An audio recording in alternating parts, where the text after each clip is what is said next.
pursue. So, fellow Toastmasters and most welcome guests, I'd like you to imagine you're in a blank space.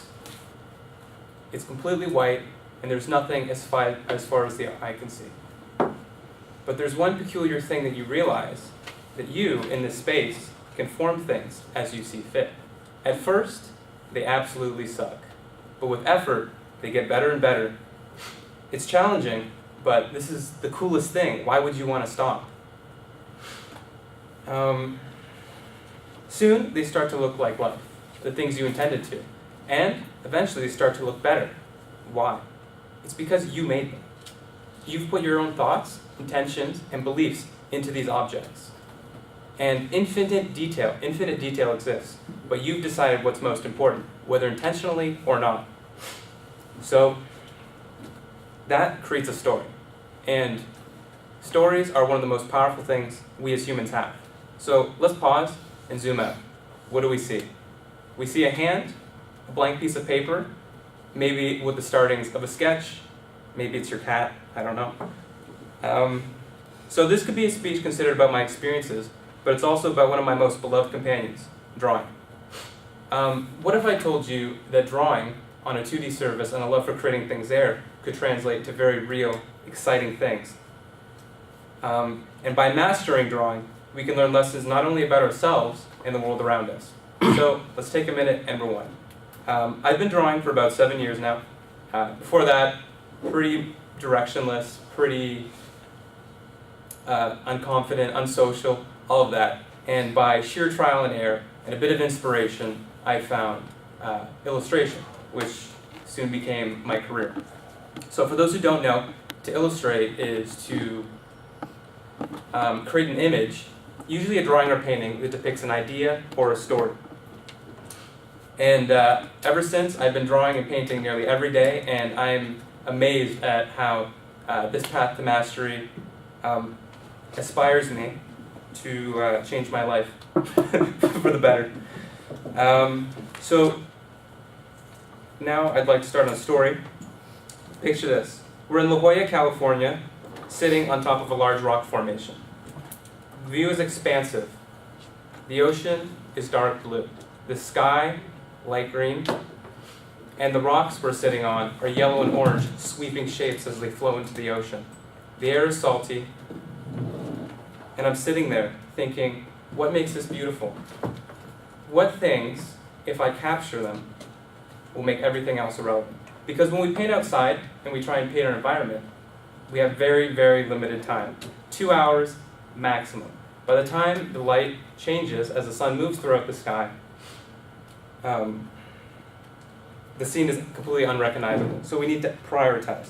So as I sit there getting ready to paint, a wave splashes and sprays me. It's very refreshing on a very hot day. And I think I could move, but I think it's just part of the experience of being there. So as a barrage of questions flow into my head, I need to order them, most important to least. And I have one lingering thought in my head. What could be better than this? Soon, I slip into a flow state. I'm completely concentrated, and I'm only interrupted by brief splashes and laughs between me and my friend. The path to mastering drawing is not an easy one. It presents many problems, and I don't know if anyone here has probably drawn at some point in their life. They probably have, and if we can all agree on one thing, it's fucking hard. So each time you sit down to draw, you're presented with many, many problems. And the only person who can answer them, unfortunately, is you. You may have guidance along the way, but that's only temporary. But by questioning what is in front of you, you start to ask better questions. And you start to trust the answers that you find. And with enough whys about your subject, you need to turn them inwards to yourself. And soon, you'll find that there's not just one answer, but many answers. And, okay, cool, that came up. Soon you'll find that there's not just one answer, but many answers. And you can start to pick which one's the best for you. And when you can pick this is when things get really fun. And the best part is, this not only applies to drawing, but everything in your life. When you have the confidence to pick what is the best answer for you, you can apply it to nearly anything with a bit of consideration. So my journey has taken me through peaks and valleys and around the world. It's introduced me to friends that I'll never forget and into studios that work on video games that I once dreamed to work on as a kid. I've been on many detours, and I haven't always been sure where they lead. But somehow, they always come back to the same path of mastery.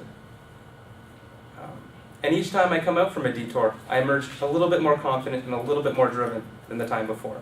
So today, I stand before you as a beginner in the art of public speaking.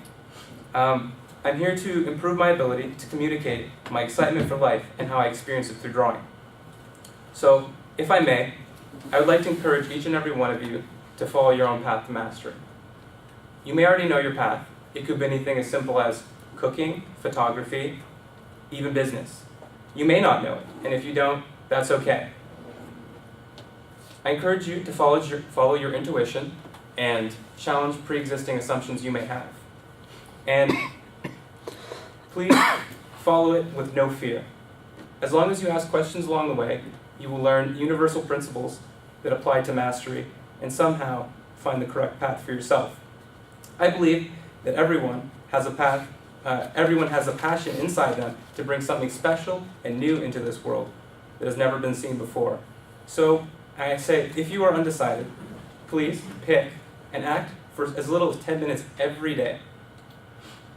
And I think you'll be astounded at the kind of connections you can start to make. And if you already have a path, I would ask you to think about what more you could put into it by challenging the assumptions you already have. And I think that if you put a little bit more heart into something you love, you will be amazed at what happens. Thank you.